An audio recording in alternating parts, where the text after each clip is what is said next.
to throw people off the true scent where they are.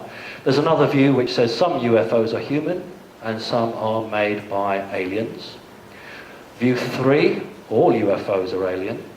And view 4, there are no such thing as UFOs. That's actually the world that we live in. You either have a view on that, or maybe you don't have any view at all.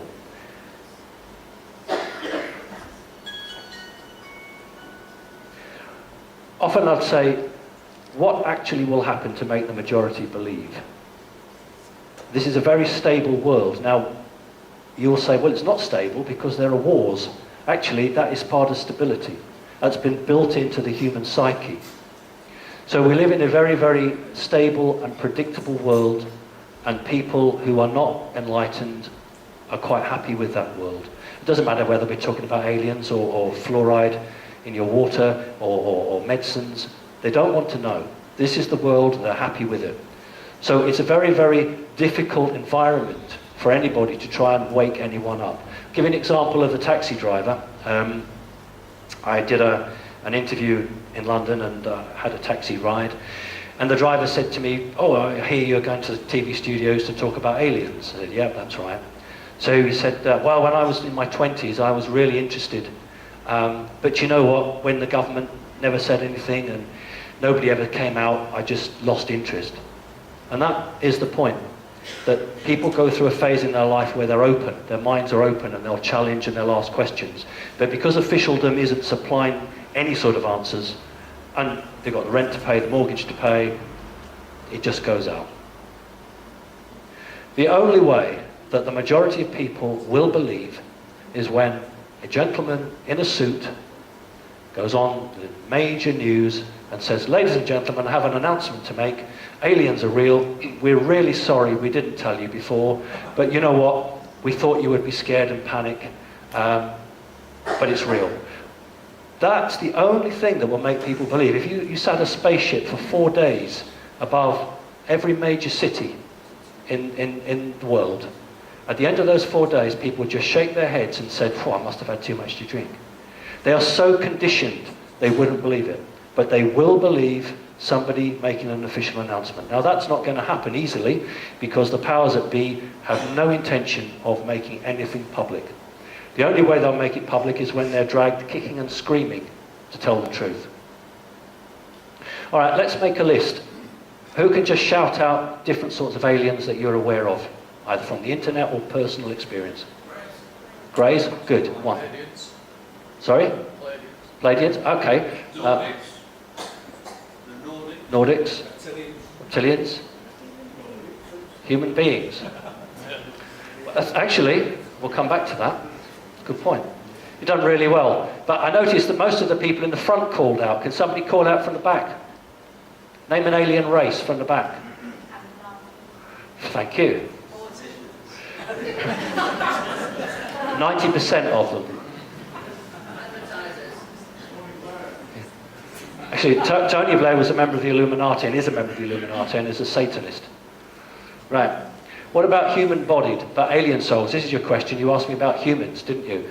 What about humans, but how about alien soul? What's the terminology for that? Hybrid. Not bad. A hybrid actually is the body. We'll come on to that. I'm talking about a human body, but an alien soul. What about 5, 6, 7 years ago, it was quite popular. Transhuman. Do you remember walk-ins, star children? Okay, that's what we're talking about here. A human-type body, but with an alien soul. Lord Carrington. Ah, he's very interesting. All right, one question often asked is, what do aliens want? I'm often asked that question. And the problem is that the people who ask that assume there's one type of alien. If there was one type of alien, it would be so easy to answer that. Here's an analogy for you. Let's use a 3D world. You find some oil off some far-flung country. So you go to the Americans and you say, you've got the ship big enough to get us out there to test the oil. Who's good at drilling? Oh, the Brits are good at drilling. We'll get the Brits in to do the drilling. Who's good at optics? Oh, the Germans are good at optics. We'll get the Germans in to do us the cameras. And what you've got is a group different group of people all coming together to actually carry out one job. And to a certain extent, with the alien agenda, that's exactly what you've got. So you've got what we call the reptilians, the mantids, the greys, some Nordics, who are all signed up to a set agenda. Somebody said Palladians, they're not signed up, that's a different agenda. So to answer what the aliens want, specifically the question would be, what does this particular group want? But of course the people who ask that question don't really understand. How do they get here? Well, there are two ways that I'm aware of that you can get here. One is literally what we'd call extraterrestrial, we'll come on to that. That's so the tall whites, somebody mentioned the tall whites here. Charles Hall, who spoke at Probe on 2 years running possibly, talked a lot about the tall whites. It takes the tall whites 20 years to get here. About 20 years, because they are using what I consider very, very primitive technology. And they are literally exactly the same as you. So they're not fourth dimensional. And it takes them 20 years to get here at about 2.5 to 3 times the speed of light. Others are a dimensional change, so fourth dimension. Some of the reptilians are fourth dimensional. So they will come here through a dimensional time space, and that won't take them more than just a few seconds. Think about it. If you were a living creature as you are, you really couldn't spend 50, 60, 70 years in a spaceship traveling from one place to another. So you have to either identify a system of speed or a system of time to get you to where you want. The other question they ask is, why don't they make themselves known? I'm always asked this by local BBC radio stations. And the answer is because they don't want to know. Because it would hamper what they're up to. If everybody was aware of them, nearly every American would arm himself or herself with a gun and hide under the stairs. Every defence force of the country would feel it was honour bound to do something, and it would just hamper the situation. Added to that, the elite, some of whom are working with some of these extraterrestrials or extra-dimensional entities, certainly don't want you to know, because if you know that, the next question is, what about the technology? And if aliens are real, then who in position of power knows about them? The answer is every major government of the world has a number of people who are fully briefed and fully know it. Recently, again, the ex-minister for Canada, who was a defence minister, he's come back on to be public. So he was a Minister of Defence in a very large country who was fully aware of it. You have leaders of the CIA who know nothing. You'll have people in middle rank, like a major, who will know everything, and yet their general may know nothing. So it's called need to know. The Canadian officer, government minister, said there's 57, 58 races, is that? Yeah, he said that he was aware of 50-something races. But Canada and America don't get on. America does not share a great deal of information with Canada. He was aware of what had passed across his desk. So his own intelligence had told him that there were 50-some races. But if you took America, which is the hub, the spider's web of intelligence, that figure would be considerably larger. Or indeed, the Russians. Why don't they tell us about them? Well, they do, but they do it on their deathbed, when they can't be got, or their families can't be got. They'll do it when they've resigned, or they'll do it like me, because I don't care. Extraterrestrial means literally a body, a biological body. So it's a biological body that has travelled here not very long. Like the tall whites, biological, male and female, and have children. An extra-dimensional entity is an entity from the 4th, 5th, 6th, go upwards dimension that has travelled here in a craft that has opened a portal and has dimensionally come through. And you often find lots and lots of people who suffer from radiation sickness, burns. It's because when the craft is coming from one reality to another, there's a blast of energy, and if they're too near to the craft, that's when they'll describe they've got burns down their arms or their legs. And that's just shoddy, because whoever's piloting the craft hasn't done their work properly. An interdimensional entity is an entity that exists between the third and the fourth.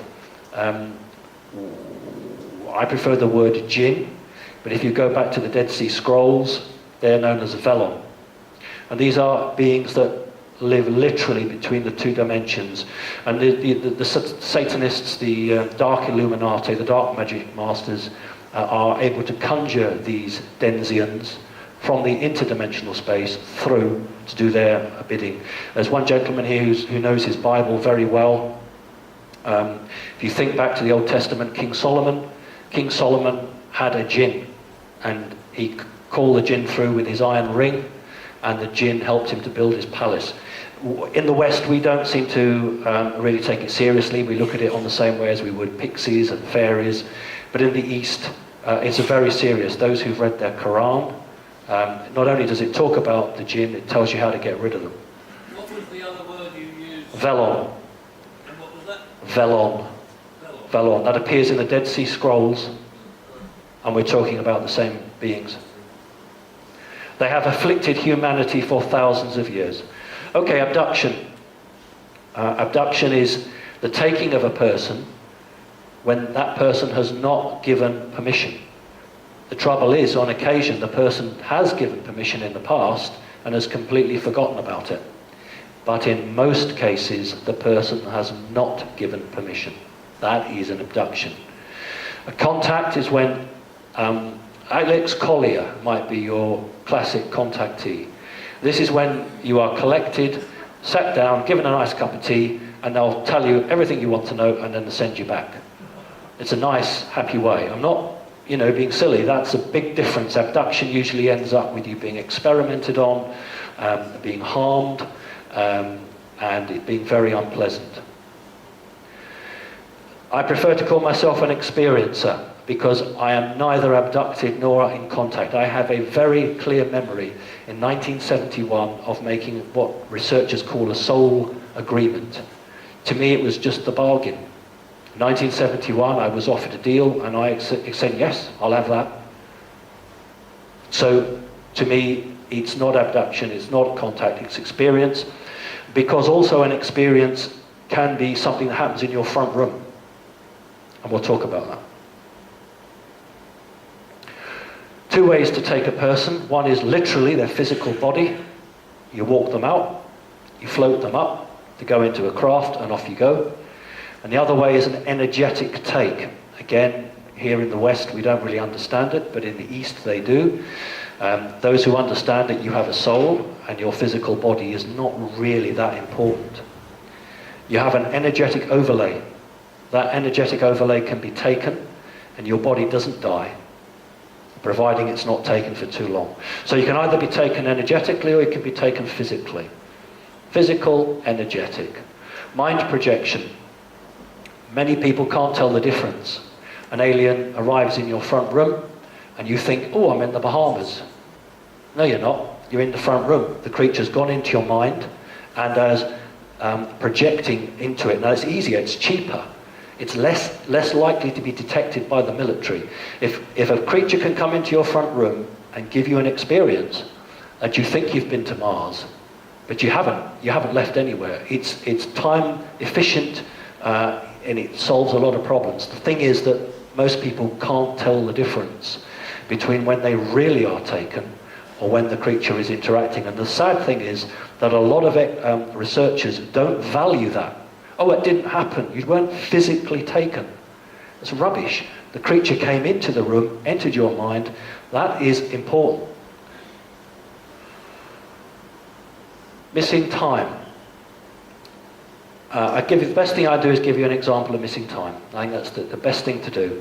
2.5 years ago, went downstairs,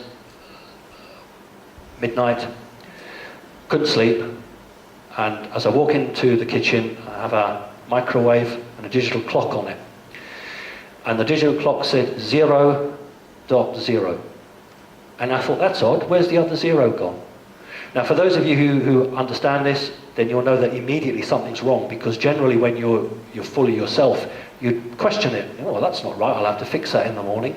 But when you say, oh, that's all right, don't worry about that, It's already starting. The interaction has already begun. And I made 2 pieces of toast and a hot chocolate, and I can remember putting the hot chocolate into the cup, boiling the kettle. I have no memory of pouring, at that time, the hot water into the hot chocolate. I do remember eating the toast, so it was midnight. The very next thing I can remember is I put my cup under the tap, washed it, put it onto the sideboard, and thought, that's odd, I don't normally do that. Ah, I should go to bed now. Turn round, 1:30. And I thought, that's not right. I haven't been here an hour and a half. And I sat down and I thought, this is something very wrong here. So I went into the sitting room and thought, I must try and understand what's happened. And within about 10 to 15 minutes, part of a memory came back. So that's a classic example of missing time. Objects out of place. I haven't seen this. This is my own personal thing. I'll give you an example of objects out of place. Less than 2 weeks ago, I was going to put stuff up in the loft, and I needed to get the ladder ready. So I love tea, made another cup of tea, and then had my tea, and then took the ladder to get up to the loft. And the next thing I know, I'm 2 landings up. Where's my tea? Oh, I don't know. Dan, where's my ladder?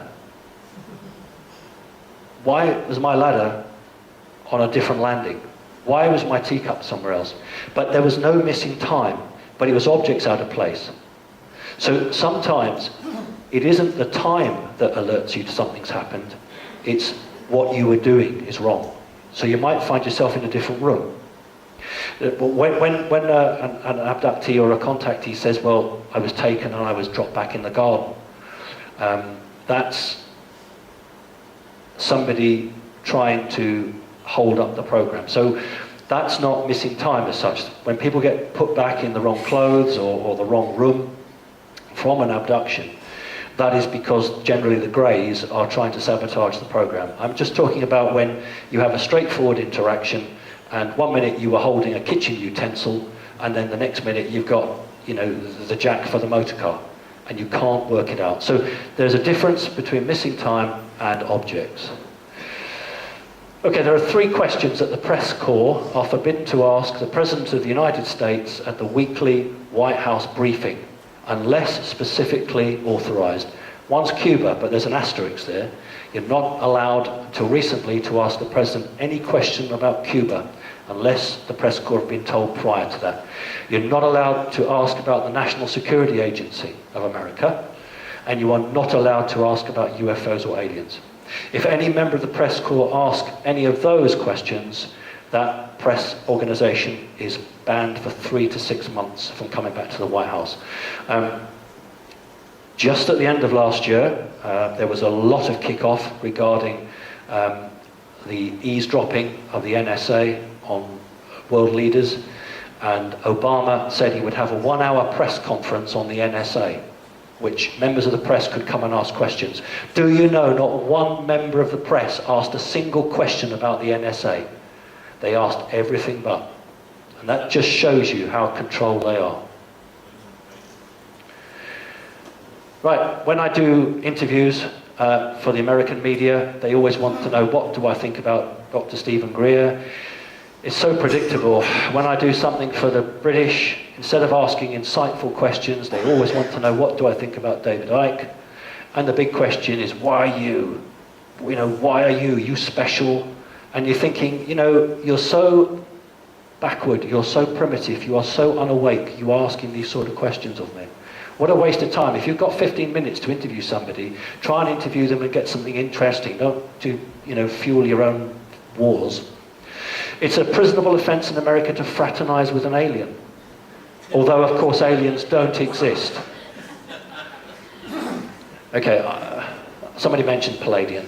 Right? I'm a Palladian. Everybody wants to be a Palladian. Nobody wants to be a reptilian. Okay? We talked a little bit about humans and souls. It's a prisonable offence in America to swim, fraternize, or touch a dolphin unless it's within state or federal approved oceanic centre. Now when you question that, they say, oh, it's about preserving them, protecting them. So yeah, but you can go and buy a 12-bore gun in America and go and shoot a moose. You don't do it for turtles. So the people in power know the very, very special nature of dolphins. Very special nature. Okay, moving on. You haven't had a single story about me yet. I hope your organisers will be happy.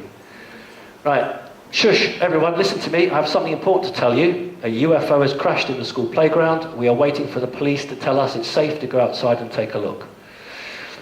When I came to visit you in October, we talked a little bit about this. That produced a flood of photos for me.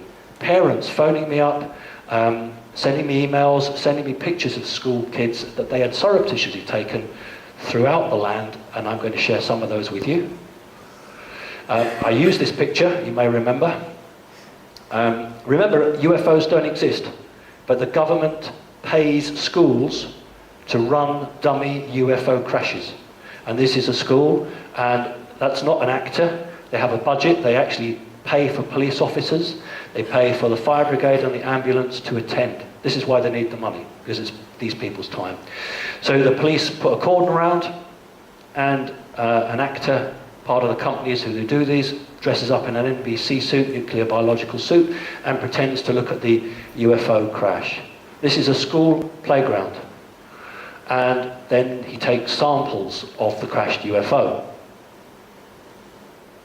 I have blocked out their faces because it is illegal to show anybody under 18 their faces, so I've done that.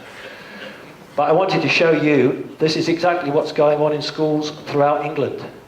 In fact, in Wales as well.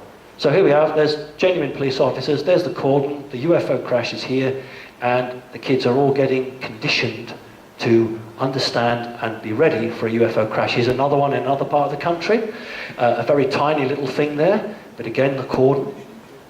Here's another one with fires. They've actually set fires, and this thing is supposed to have come into the ground and caused a great rift. They're the school kids coming out with their teacher, their class teacher. Here's another one. And then you can dress up and be a scientist and put on the suits and come and investigate the alien material. Here's another one where there's a big crash site.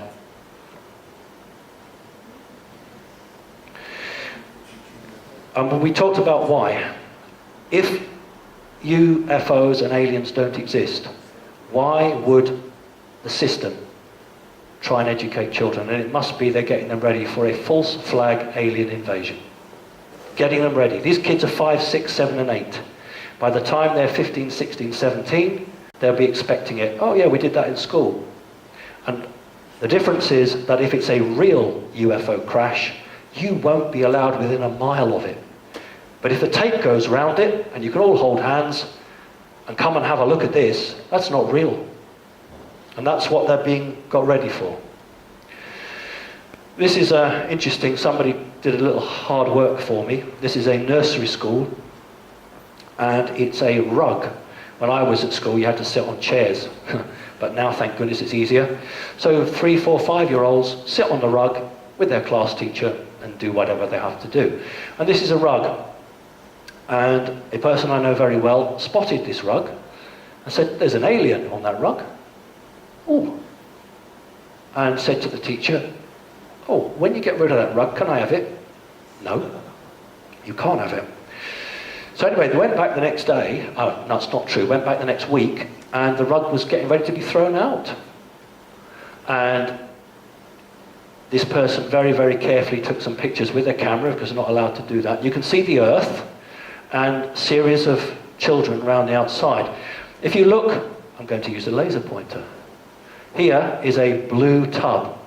This has been very strategically pressed against the other side to hide the alien.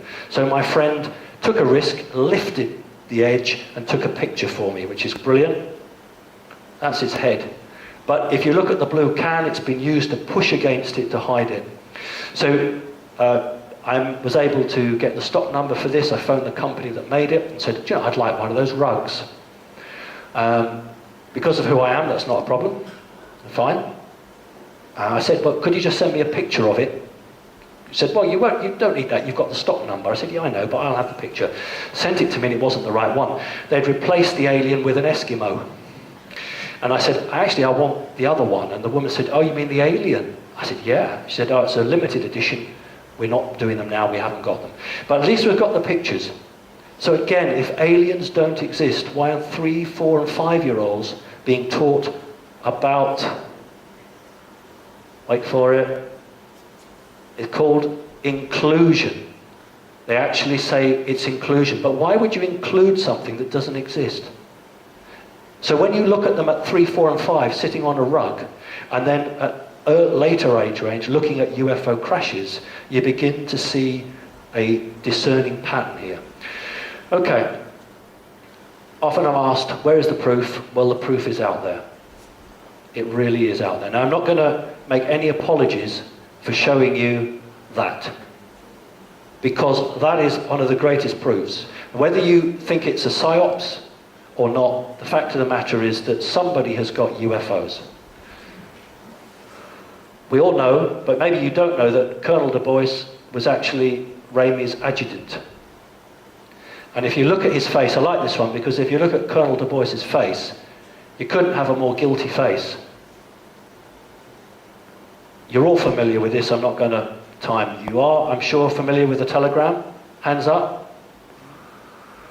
Not all of you. Okay.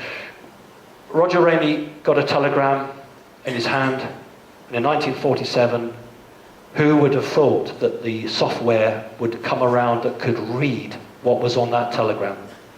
You wouldn't have imagined it. So Ramey's sitting there with a telegram in his hand, looking through loads of rubbish, pretending it's just rubbish, which it is, and he has a telegram, and of course stick it through a software reader and you get the truth. Again, I'm sure most of you are familiar with it. It basically says that they identify a disc craft which has crashed just west of the cordon, and it revert two things. It calls them the aviators, and the aviators of the disc, they are where they will go for, and the victims of the wreck. So here you have absolute proof that something happened, and a good friend of mine, a member of the military, was able to get hold of the lists for the flights in and out of a number of bases, and there certainly was a lot of wreckage that was flown out over a 2-day period. But people don't go and look anymore. They don't want to educate themselves. They're very happy in their own world. There is the proof. It is out there.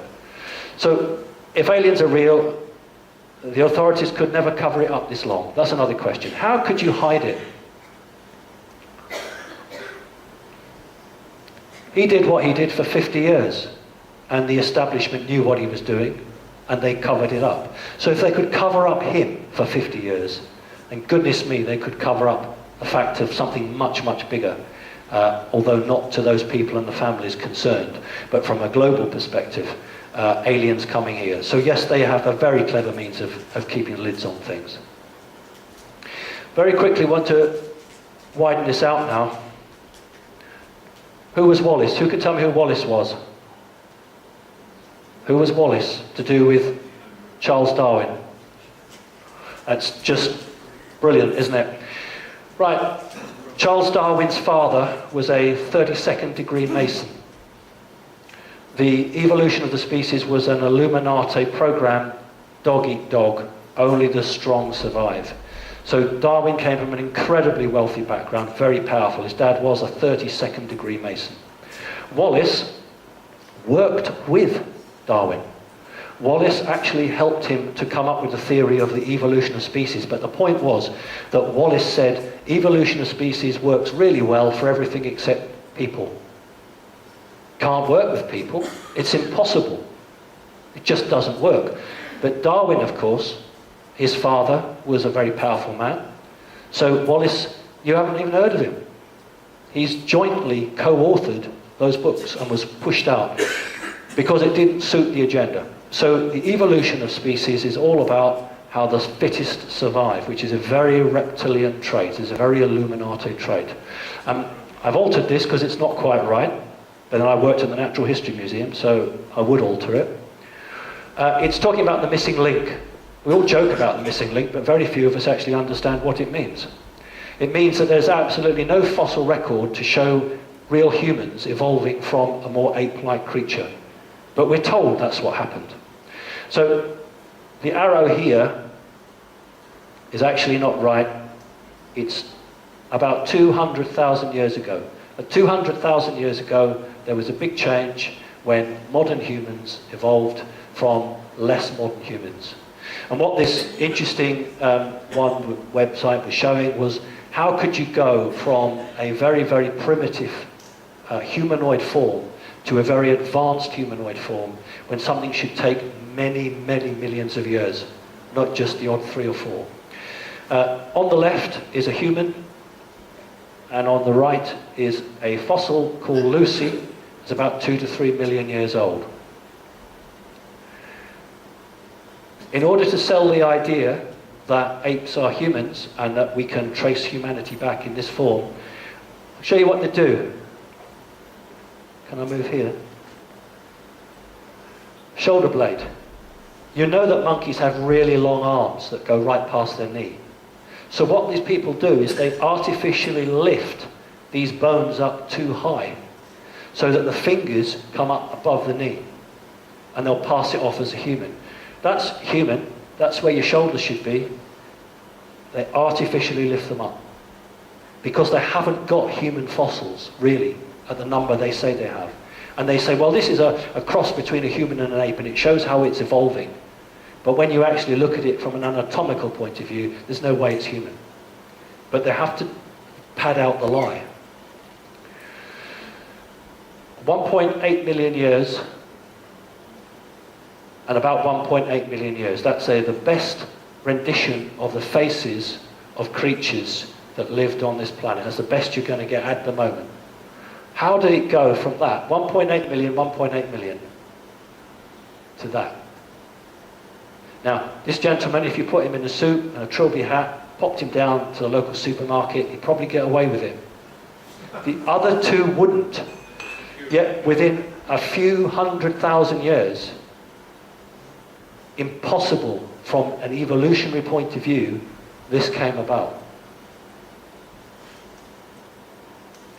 What caused the revolution?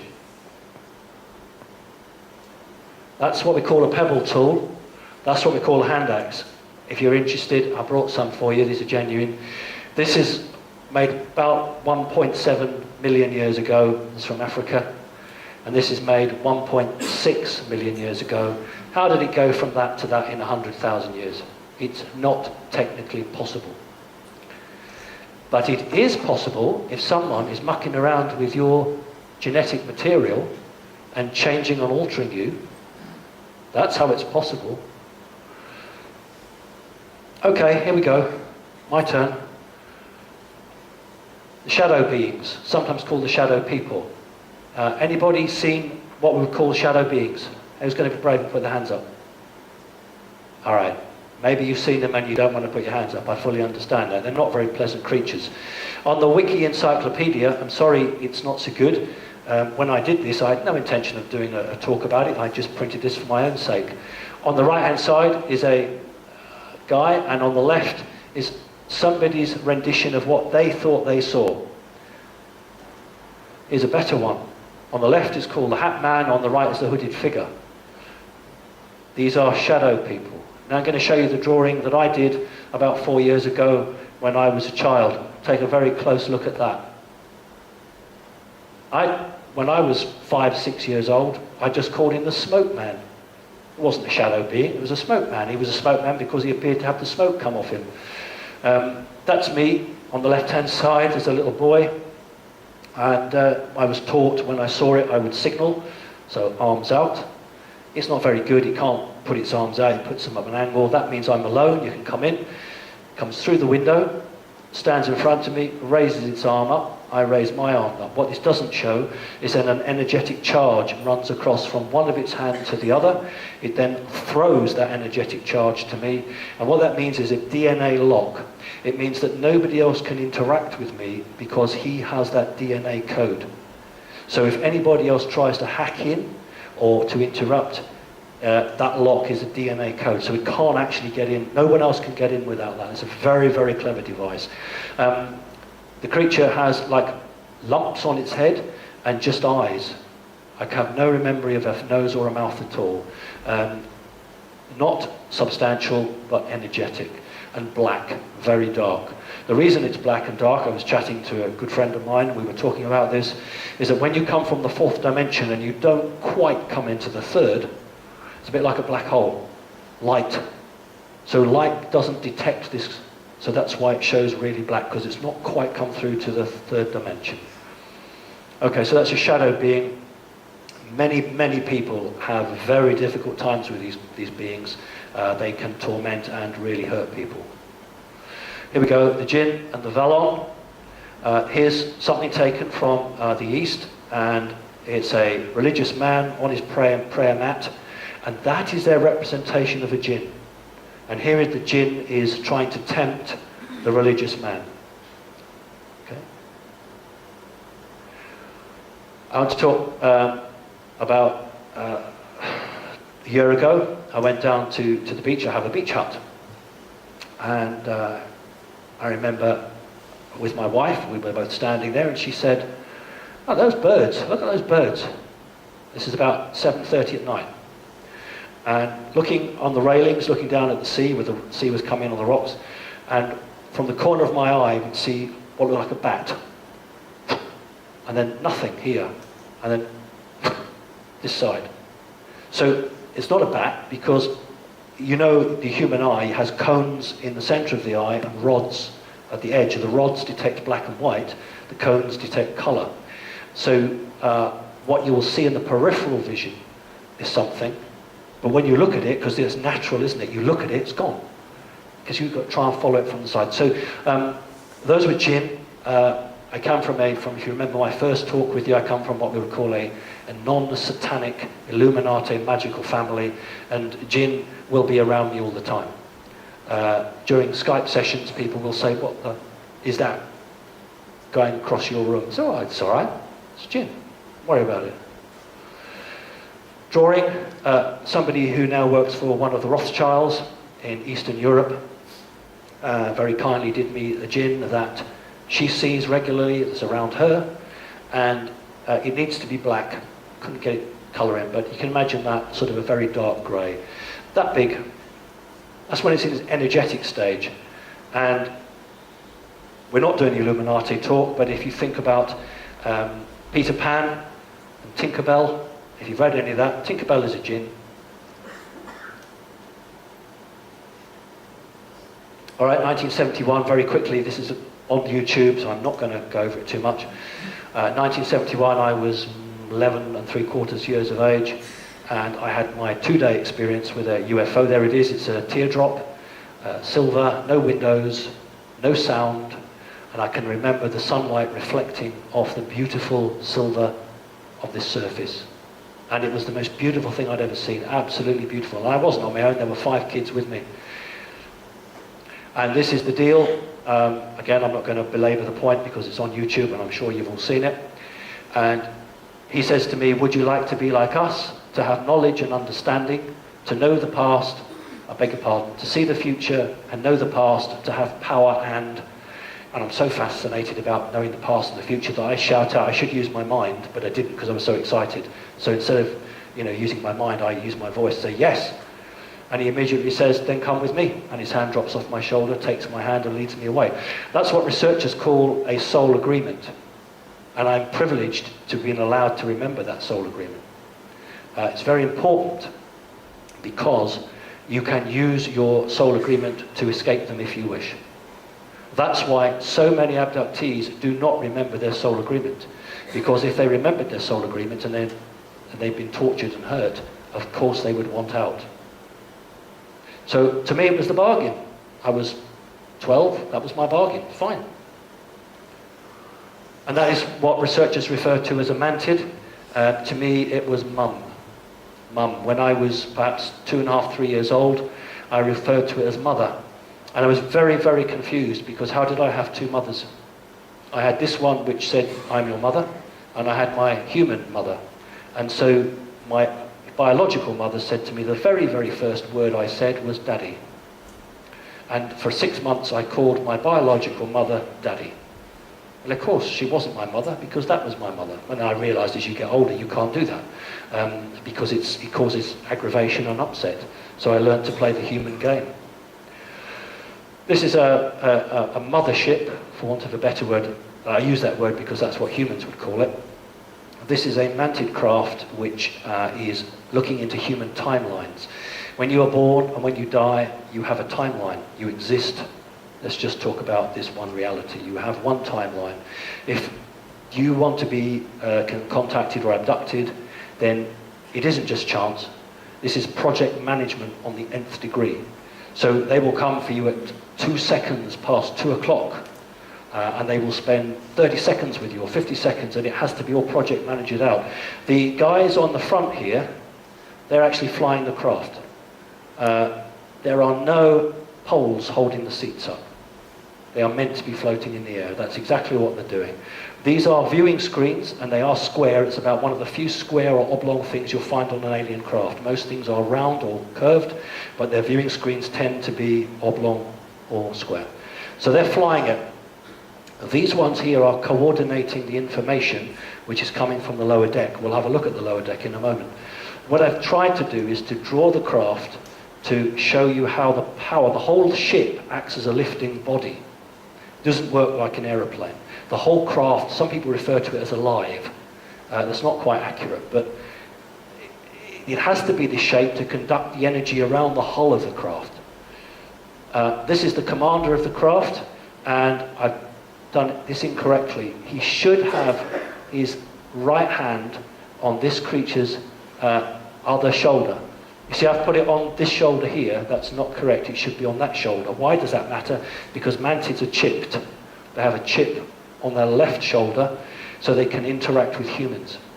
If you have a chance to talk to people who seriously are in depth with their investigations, they will know that humans will often place a hand on a Nordic or a mantid shoulder because that allows communication.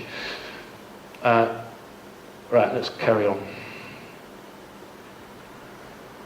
I get accused of giving out too much information. I get accused of taking everyone along too fast, but I'm not going to dumb you down. Well, that's not what it's about. This is the lower level. What you've got here is these guys who are sitting, operating everything below this line. The standing guys here are operating everything above here. These two are sort of coordinators. Is the commander come down. So what these guys are doing is sending the information up to the top.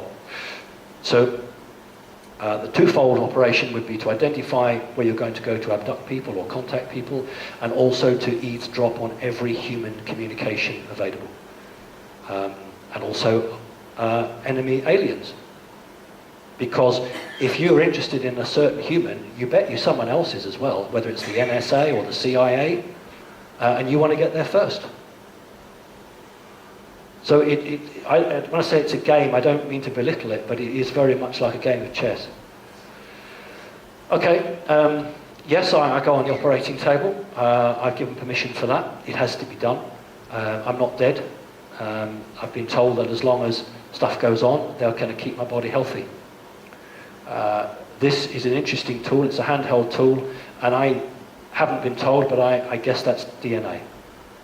It's some energetic DNA take. This is an interesting device here. It looks like a camera. It's not a camera.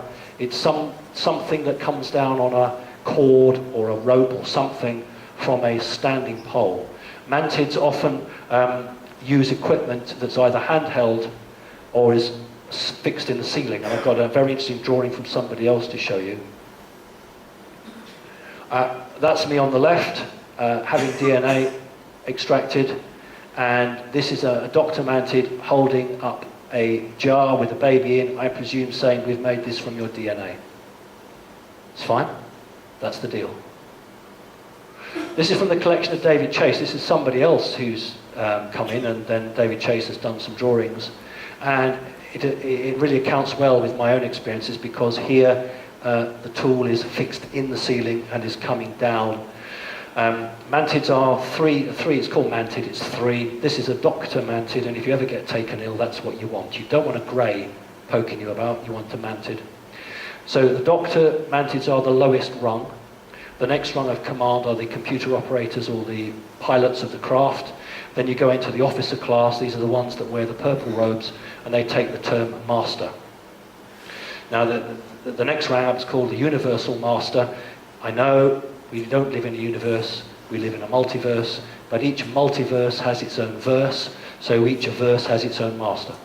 Okay, that's how they work it. 1967, we're going to move forward. I forgot to bring my meteorite, I'm really sorry, I should have done. Young boy, sitting room, don't know where my biological mother is, it's probably 7 o'clock in the evening, and I see something fall about 50, 60 feet away. And it didn't fall diagonally, it fell straight down as if you were dropping a stone. I thought, oh, what's that? It's a Saturday, so Sunday I went out and picked it up, and it was a meteorite. Took it to the museum, and it's been classified as a stony iron. Okay, well, when that meteorite fell, I had a visit, and this is a being that visited me. That is a costume it's wearing. Please don't think that that is natural. That is a costume that it has on. One of the few times I got a name, its name is Zu-Ga. Zu-Ga. However, it defected and joined the reptile faction, and when it joined the reptile faction, they said, you can't have a name Zu-Ga, we're going to give you a reptile-sounding name, so her name was Zu-Ga Lah Lah Lah, which is roughly how a reptile, if we translate it into English, would say. So she is a self-confessed servant of the reptiles.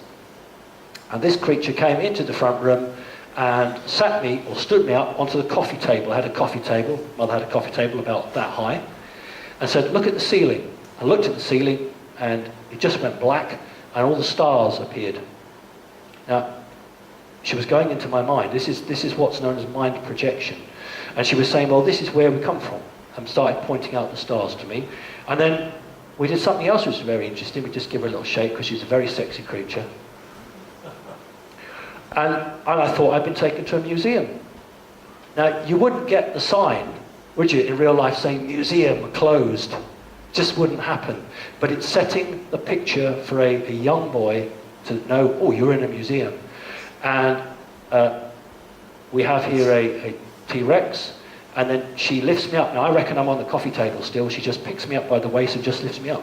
So I have a physical movement to go with the mental projection. And time again, I reach out, and I do this several times, and I touch the tooth of the reptile. And they will say this quite often, look at you, the bridge between two worlds. So I'm often referred to as the bridge between two worlds, because the reptilian world and another world. And then I go round and I know all my dinosaurs, and then a grey comes to collect me. So the point of showing you this is that this is not an experience where I've been taken away, but where I've just been in the front room and the creature has come in and just gone straight into my mind. Okay?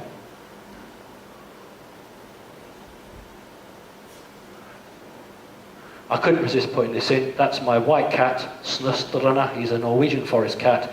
In 1971, when I had that experience, I was shown fossils in a cliff. Prior to that, the day before that, I was collecting coins, stamps, and matchbox tops. After my experience in 1971, I just gave all that up and collected fossils, because I'd had an experience where I'd been shown fossil dinosaurs. So from 1971 to this day, I collect fossils. That's why I was in the Natural History Museum. So that is a dinosaur jaw, and my white cat likes to sit with the dinosaur jaw. So I couldn't resist that.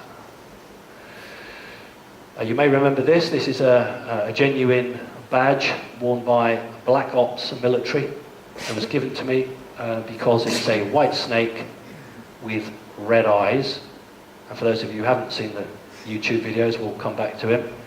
So it's the 73rd Experimental Air Control Squadron. That means we fly UFOs, but we can't put that on the badges in case you get hold of it like I did. Experimental Air Squadron. But he's white, and he has red eyes, and he has a sword. All right, this is fairly well known, but it's very important. It's my life, and it's important to me. On the left-hand side, that's before I had initiation into a draconis reptilian culture, and on the right-hand side, probably 6 months later, no longer this happy, smiling, carefree boy, but somebody who sees a lot, knows a lot, and has been completely changed. Not hurt, but just changed. Very lucky to have these pictures. Famous one for me now, it's becoming famous, gone around the world. 1965, I was asked would I be a page boy for friends that my mother worked with, choose my words carefully there. And I initially said no, and they just couldn't understand how a 5-year-old boy could dictate to his mother what he was doing and what he wasn't doing. So anyway, I did agree to it simply because I understood that being a page boy was a very important point. You had a ritual, and those of you who know anything about reptiles know that ritual and ceremony are extremely important. But when you are taking part in a reptilian ceremony, you do not smile, because they don't smile. They can't smile. They have no need for smile. They don't have emotions. So that's why I am straight-faced, and it was really embarrassing. Those are the two bridesmaids behind, and it was like, God, can't you get him to smile? And my mother, biological mother, said, well, if he doesn't want to smile, he doesn't want to smile. I can't make him. That is why I look like that, because that's the way you have to be when you're in a ceremony. Obviously, as I got older, then there's a good point here. Prize for being a good page boy, the family sent us to Butlins for the week. And mother came up and said, take a picture of you in Butlins, and asked me to smile. Now, a researcher said, oh, you poor traumatized boy. But no, that's not traumatized. That's how reptiles, that's a reptilian. Anybody here who's reptilian and don't want to admit it, or you have reptilian DNA, or you have a soul, you'll know what that is. That's the way you show interest. Right, okay, I think it's probably time for a tea break. There will be questions afterwards if anybody wants to ask any. So thank you very much indeed. Have a nice cup of tea. Please don't be too long, because I need to crack on. Thank you. Thank you. Interesting break. Very nice to talk to some of you. One particular person came up to me and had experienced some of those creatures. If she pops up afterwards, just write an email address down. Maybe I can be of assistance. But what that's brought me out to say is that for everybody who stands here in front of you and says, I've had an okay relationship with aliens, there will be 500-600 who have not had an okay relationship with aliens. My story is very different. A book that's worth trying to get hold of is by Dr. Carla Turner, Into the Fringe. I think she's just about got it right. So whilst I am telling you that my situation is okay, that is not representative of the general situation.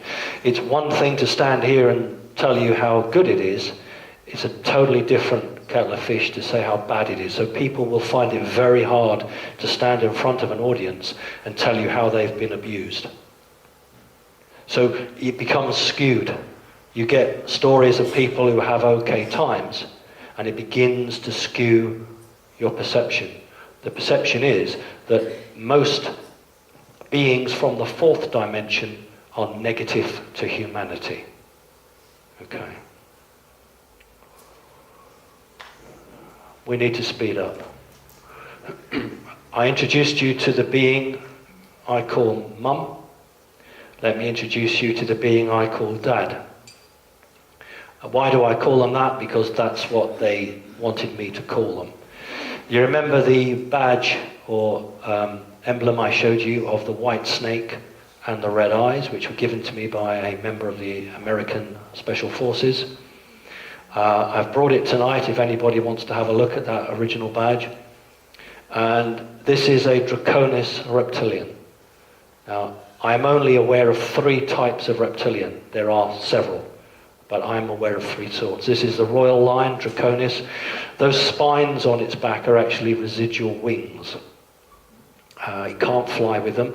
Uses it to signal during ritual and ceremony. It can actually rustle them. It sounds like an old chamois leather or dry leaves rustling. So it's a physical signal.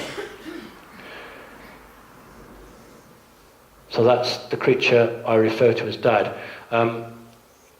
This took about 6 months to draw.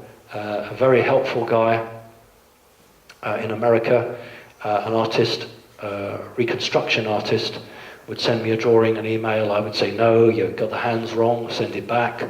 And this went back and forth for months, and this is the one we've got. And I'm very proud of it because that's as damned close to it as I can remember. Originally, when I was very little and I drew it, I drew the wings much bigger because as a small boy, that's the thing that, you know, takes all your eyes, but realistically, that's more like the wings. Mission patches, I always show these because people again say, where's the proof? These are the mission patches that the American Special Forces have. And this is peace through light, and is a laser beam firing at a rocket. Well, the general public would be absolutely astounded to know that there are energy weapons. We'll call it a laser beam anyway. But that's not why I'm showing you. I'm showing it because there's a snake.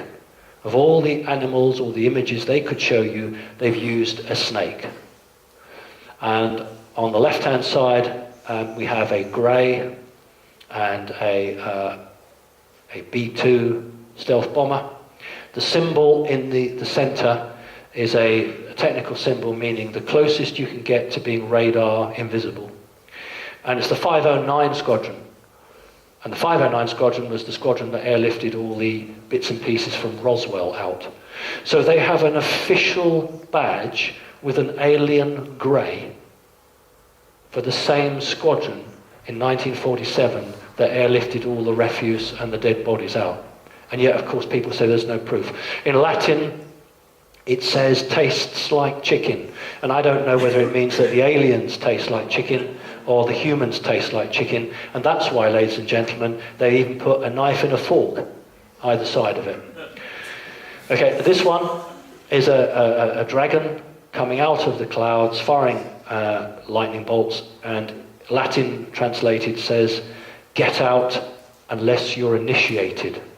Do you remember I talked to you about how I was initiated into the reptilians and I showed you the two pictures?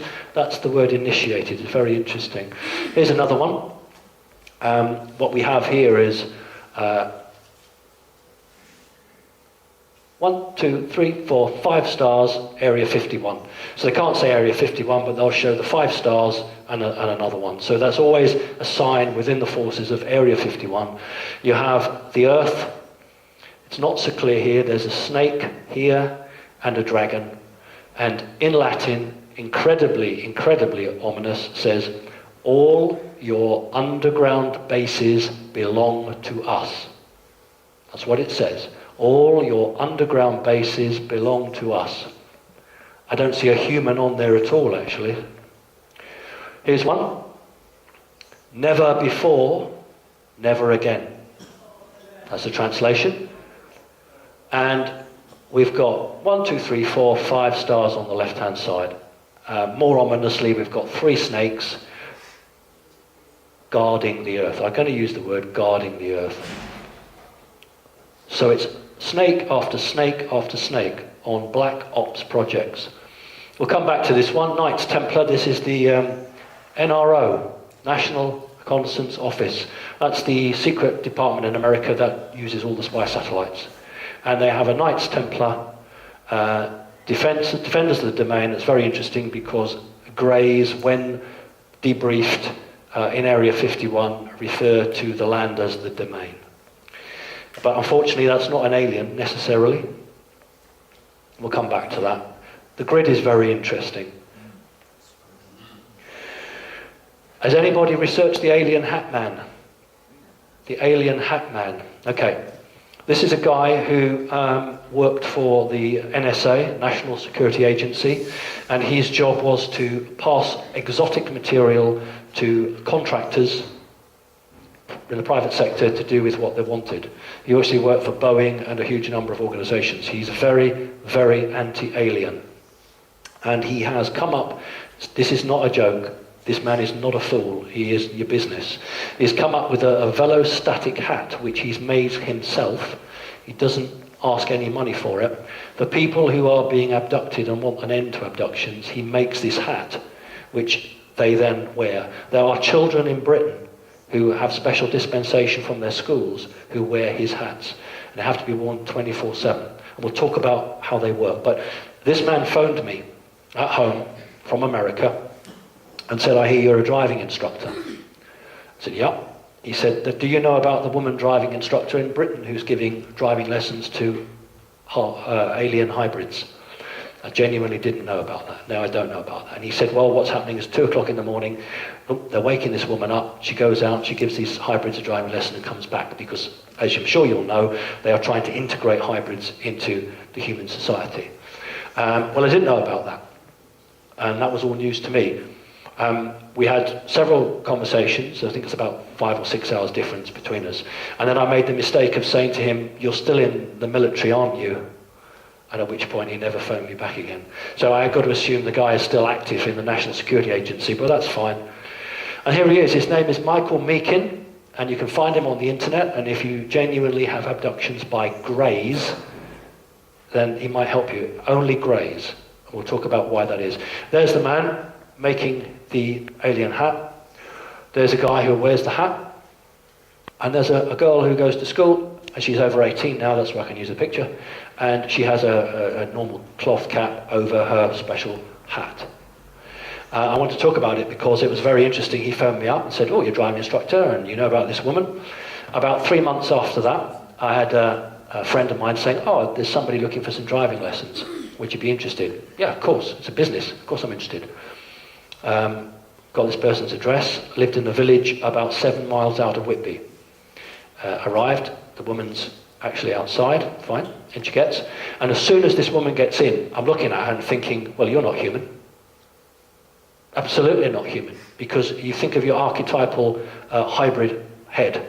And I'm very pedantic. I'm talking about human alien hybrid. Because I've seen non-human hybrids. Don't just think that humans are hybridized. So we're talking about a human with what we'd call grey DNA, genetic material mixed in. So hair falling out, give you good, very white hair. She's only about 40, but very sparse, falling out. Eyes, very almond-shaped. Very high cheekbones, and the back of the head, a bit like you get the pharaohs. Quite. She gets in, chatting away. Okay, let's see what you can do, drive. And we've been driving about 15 minutes, and she just turns to me and says, do you know Dr. Stephen Greer?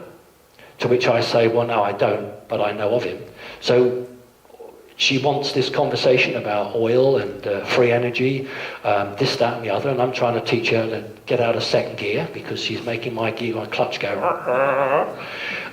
So she wasn't a particularly brilliant driver, but she wasn't too bad.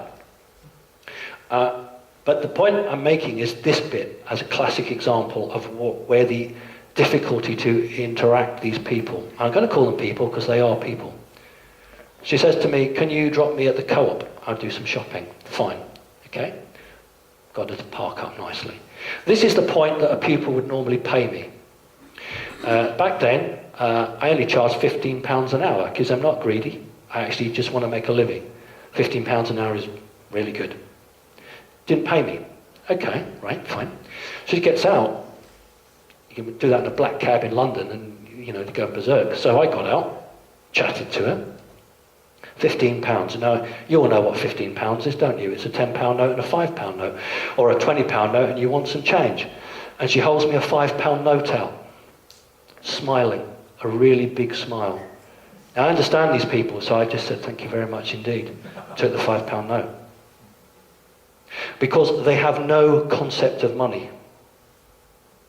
And you think, well, how do you get around? Well, you get around because you have a debit card. It's one of the very few times you actually had to use money, although they will have had lessons. Anyway, I thought, give it 2 weeks, and I didn't hear from her again, so I drove to the house and couldn't see anybody, the curtains were pulled. Went back again about a fortnight later, nobody. Went back a third time. I thought, well, I'll knock on the neighbour's door. Knocked on the neighbour's door and said, oh, I'm trying to get her in, you know, is she in? And the guy looks at me and says, these are housing association properties. And he says, well, no one's lived there. It's empty. There's no one there. And I said, but she's got 2 boys.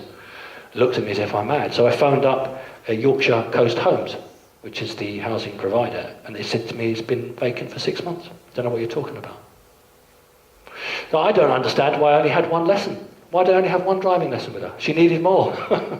So there's got to be a link between Mr. Hatman phoning me from America, NSA, saying to me, oh, you're a driving instructor. Have you heard about the woman who does the driving lessons for the hybrids? No. And I know now what happened. I made a joke to him. I said, oh, I wouldn't have to do it at 3 o'clock in the morning. I'd do it during the daytime. And then a few weeks later, I get the real thing. But no concept of money. Here's the grid we're looking at. And on the back of that one, you can see, not as clear, but there's a grid. I'm not a New Ageist. Some of the stuff from the New Ages actually I'm quite good about and I think makes sense, but a lot of it isn't, and sometimes my story isn't one that lots of people want to hear. That grid is not the natural grid of the Earth. That's not the ley lines. That is an energetic overlay. When you die, i.e. your physical body ceases to exist, your soul doesn't go back to source. It wants to, gets caught in that grid. It is struck with a huge amount of electromagnetic energy, which makes you forget, and then your soul, for want of a better word, I use the word soul, is put back into another body. And only sometimes when the process fails do you have what we call memories of past lives. Time and time and time again, souls are recycled on this planet. That's why that guy there stands there with the sword, because that's their domain. You're not getting out. That's a prison. This is a prison planet. I'm sorry, it's not a nice thing to say, but that's my view, and that's what's going on. And that's why on the Black Ops badge it's exactly the same. It has a grid around it.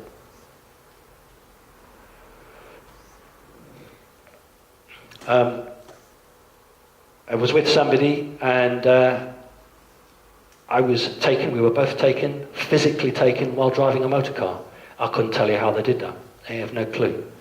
The person concerned also was aware, and when the Channel 4 did the documentary of me, they thought, oh, right, well, he won't be able to prove this, will he? So they said, what's the name of the person? Here you go, name and address. She doesn't live in this country, she's in another country, but there's the details.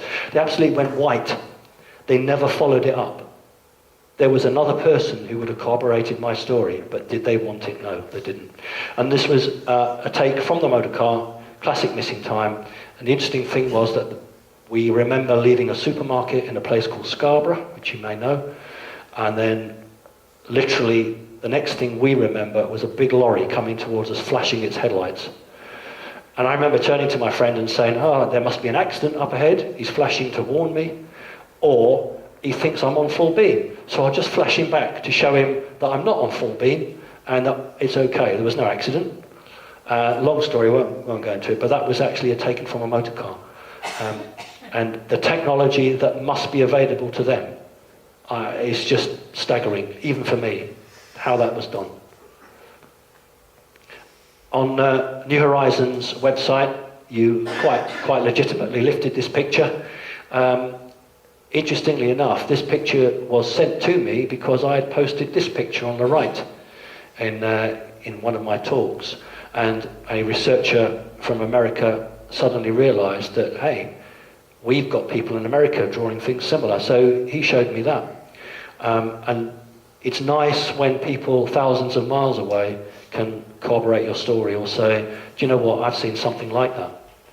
And so that's very interesting. So I thought that would be good. That is meant to be a hole in the top, just as that has a hole in the top as well. But it was never drawn. I never drew that to show you. It was just for my own personal records. And people say to me, go over it with a black liner so it shows out better. No, because that would corrupt the drawing. That's what I remember. Okay, very quickly now. If someone could give me 15-minute shout when we're running out of time, because otherwise I'll... when you're somebody like me, you tend to have a different relationship with authority. When I applied to be a driving instructor, I was told, we've got no records of you. We don't know where you went to school. We don't know where you lived. We've got nothing of you at all. Can you please show us, prove to us that you've actually been in Britain for a long time? And I did this to my grandfather, and I was able to show them. That's why I'm a qualified driving instructor. But it's very interesting that when the DSA, the Driving Standards Agency Authority, went to check, there's no records of me having any education in this country at all. And when this physical body dies, I will be completely scrubbed from the record. That's what they do to people like me. Right, I'm going to give you 5 examples, because if I give you one example, you'll say, yeah, but that could happen to anyone. 2 examples, so I'm going to give you 5. Right, Hackney, London, oh God, 1994, 95. At home, my wife, 6 o'clock, having a cup of tea again. Big bang outside, rushes outside.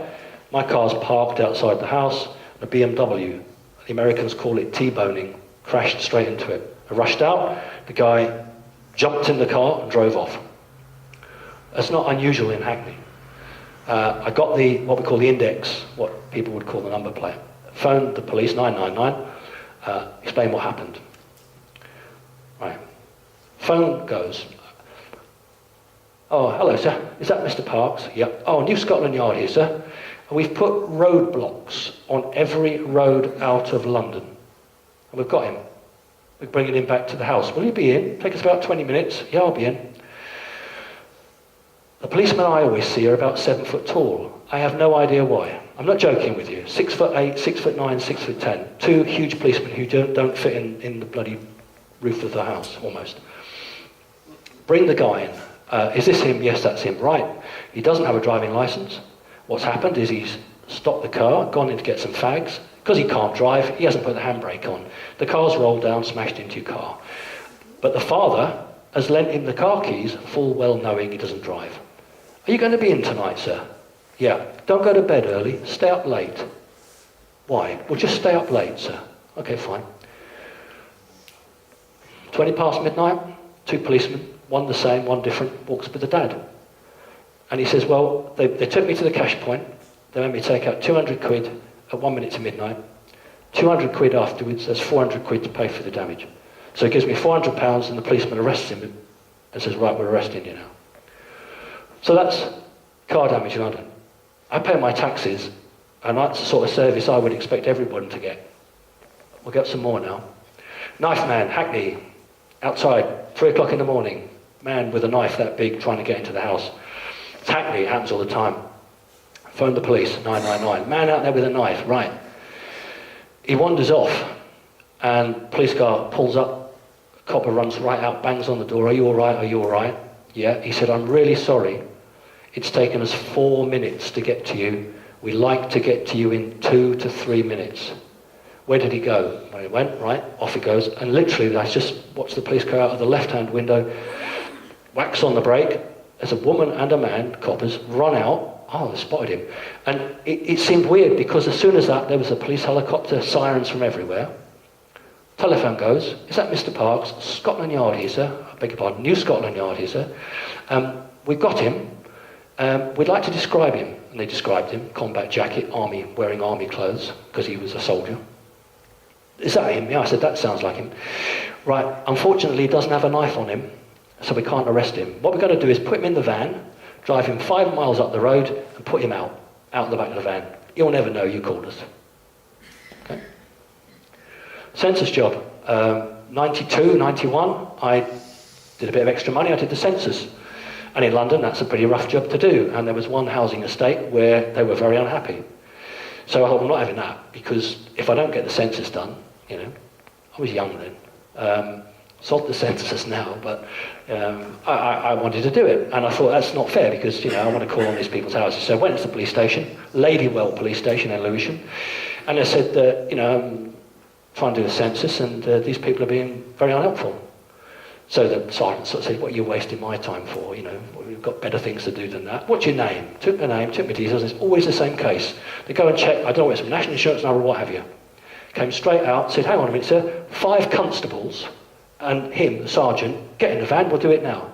So 5 constables and the sergeant and me and my girlfriend at the time who was doing it, in the van, drove round to the housing estate, and coppers all came round to the door. Do you know what? We've never had 100% ever before from that block. That's not normal, is it? But at the time, it was great. Flowers, okay?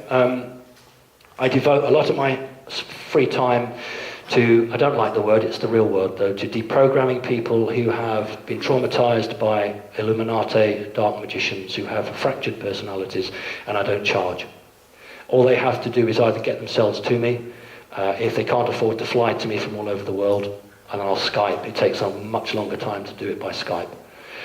These were a mother and a daughter who came to me from Canada because the daughter had a jinn put into her.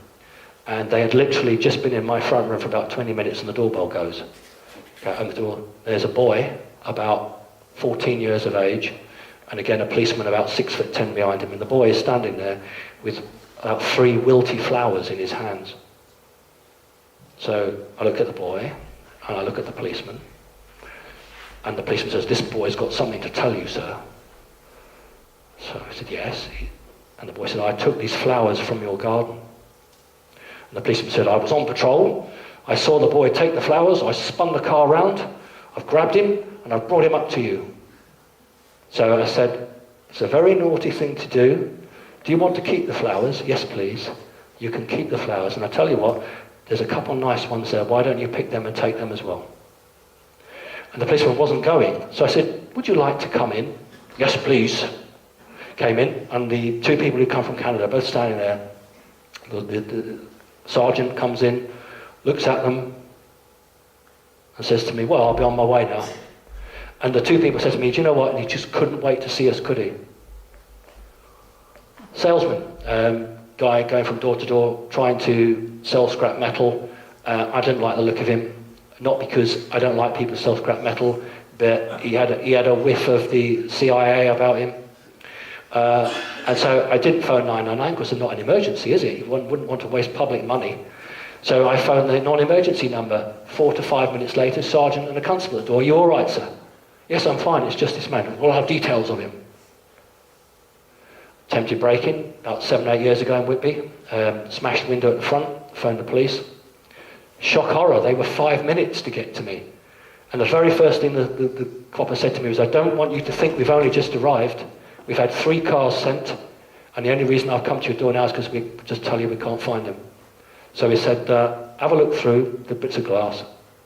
If you can find any blood, give us a shout, because there might be DNA." He said, "I can't look for it because I don't want to put my DNA on it." Off he went. I thought, "Oh, okay, it's not going to happen, is it?" Look through, sure enough, piece of blood. Oh, great. Let's see how good they are. Phone the police. Now, I'm not joking to you. I said, "I'm in Whitby. I've just had a front door broken," and the woman says, "Is that Mr. Parks?" I said, "Yes." And I said, "I've been told to look for blood. Found some. Someone will be there in 20 minutes." And they were. Doorbell goes, and this guy, different guy, just puts a test tube and a tweezers, put it in there. 3 years later, doorbell goes. "Just want to let you know we finally caught the person that broke in. They weren't attempting to break in to get to you. It was just what we call criminal damage." These are not, when I talk to people and I explain what's happened, people say, "Well, I don't get that level of service." What I was told was that the American government has 2 lists. A list of everybody who has alien experiences and contacts. The aliens are supposed to provide this list, and it's not up to date. The government therefore creates its own list. There is another list where the human government has abdicated responsibility for those individuals. Sure, if I park on a double yellow line, I'll get a ticket. I have to pay taxes, unfortunately. But in terms of anything greater than that, it is not their decision. It was my human mother who told me that, and I understand that I'm on that second list. Right, you may remember I did the radar visit. This completely confounded mainstream media, because I'd gone public saying, "Look, my mother worked for MI5, my grandfather worked for MI6, and I see aliens." And yet I get invited into one of the most top secret locations in Britain. And the media immediately couldn't understand that, because if this man's off his head, why is he being allowed into an American, it's not British, an American facility that is a space radar base? Why is he getting a personal tour? This doesn't make sense. And so suddenly the media didn't know what to do with me. Channel 4 did a 1 hour's interview regarding my family working with the Secret Services, and we did a half-an-hour interview with the backdrop of the radar station. Channel 4 told me they got a phone call from the Ministry of Defence telling them to pull it, or they wouldn't be allowed to do any of it. So they pulled it. Once I did the radar base, suddenly all the BBC radio stations didn't want to interview me anymore. And I got a big increase in foreign TV and foreign radio stations wanting to interview me. Here's a picture that you don't see. They don't like to show you that. That's the radar base, and that's the razor wire around the base. It is a space radar, and it goes up to allegedly about 12,000 miles. That's what they call the fence, and it's the radar section. Anything coming into that is detected. That's the official coverage. And that's Fylingdales. I live 10 miles from Fylingdales. Odd that. The story I tell is my daughter was also invited. I haven't got permission to talk about her, but we were both invited. And at the barrier where the Ministry of Defence police are, you have to show identification. You have to show who you are before you go onto their land. So she passed her passport across, and the guy, obviously they are not semi-automatic machine guns, they're fully automatic machine guns now, so they're very well equipped. And he looks at the passport, and he looks at her, looks at the passport, looks at her, looks at the passport, looks at her, yeah, he's convinced that that is who it is, passes it back. I go to show him my identity, he just holds his hands up and says, that won't be necessary, sir. Go through. At the briefing, I'm very fortunate to have got these pictures. These are exactly the pictures that were shown at the briefing. On the left-hand side is a missile, and the guy running it says, we track those are missiles. We track those are spy satellites. Ha ha ha ha ha, it's exactly what he did. We don't see these. Ha ha ha ha ha, we sometimes see these. Now, everyone else in the military who I've talked to who have had this visit, so they never got that. But what is interesting is that is what's called the sports model, which was found allegedly in Area 51. So the person who's produced this is having in his own way, he could have chosen any drawing of a UFO, but he's gone for what Bob Lazar, who allegedly, and I believe him, back-engineered craft on Area 51 called the sports model. So I got a special couple of slides for my presentation. I was invited on the 50 years that it had been operated. For 50 years there's been a radar base. And I'm not in the picture, that's not me, but this was the official celebrations, and the real crew that matter are well at the back, so you can't see their faces. But these are the military personnel who guard it. That's not an ordinary police car. Ministry of Defence police cars are exactly the same, but they have a different logo. That is the phased array, which is the only one in the world of its kind. There is no other radar station like that in the world. It's 3 faces. It looks around almost the whole of the globe. And when it had the 50 celebrations, the red arrows came and flew over to celebrate. And it used to be an analog display, the 3 golf balls, and then it changed when the Americans went for Star Wars and became the phased array, which is digital. So that's where I got a tour. I had the tour of that. We'll talk about that very quickly. But it's 50 years. I want to show how things have changed. These are Ministry of Defence police officers guarding a sensitive building some 25 years ago. That's what they look like. Here they are now. That's what they look like now. Like that. That's how your world has changed. Unbelievable. A very interesting weapon. Very interesting weapon. That was it a number of years ago. Yes, this is the control room, which we went into. In those days, look, there's even a fish tank. Right? But I'll tell you what is interesting. I'm going to move now, sorry. It says here something along how many objects in space. And there's something like 4,000 being tracked. 4,000 being tracked. And this is 30 years ago. You can see the equipment. Let's have a look at it now. It's very hard to get pictures of this base. Look how it's changed. And people will say, well, where's all the big computers? It's a separate room. The computer room is a separate room. Now, you will find this hard to believe, but one of my neighbours actually works there. I won't give too much away, but he actually works on the computer room. And he's a neighbour, and we often chat about it. This is a staged picture for the press, but it's genuine actions. When a UFO is contacted, the guy who's in charge is there. He's asking, I've got one contact. I can get it as well, because I've made contact and I'm on the phone, the hotline, and they have also got it.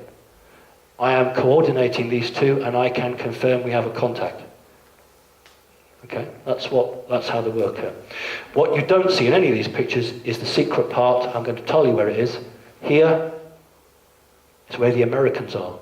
This is a locked door, and when they have a UFO sighting, the Americans press a code which opens the door. These guys then take their orders from the Americans. So it is called RAF Filing Dales, but it is run by the Americans. Okay, and during my visit, we should have been there for an hour. We were there for 3 hours. And at the end of the visit, the guy running it said, okay, well, we've got some things to give out. And he opened a tin, and there was the pencils and the rubbers and the little trinkets. Great if you're running a scout club, because you've got those things to fundraise or give away. I wasn't really interested in that, pen fobs and that. But in the back of this case were all the trophies that they'd won. They have different sports teams. And on the side were medals celebrating this very special occasion of 50 years. And I said, oh, they're nice, aren't they? And he said, yes, they are nice. He said, I can't give one to you. He said, because we present them, and we've only got 500. It's a limited number of 500. And we give them to people, generals and dignitaries who come to visit us, and we've got to make them last the whole year. Can't give them to you. He said, anyway, we don't give them away. They have to make a contribution. So I said, oh, what sort of contribution? He said, well, he said, they cost us £25 to make, but we take a tenner, and it sort of goes back to it.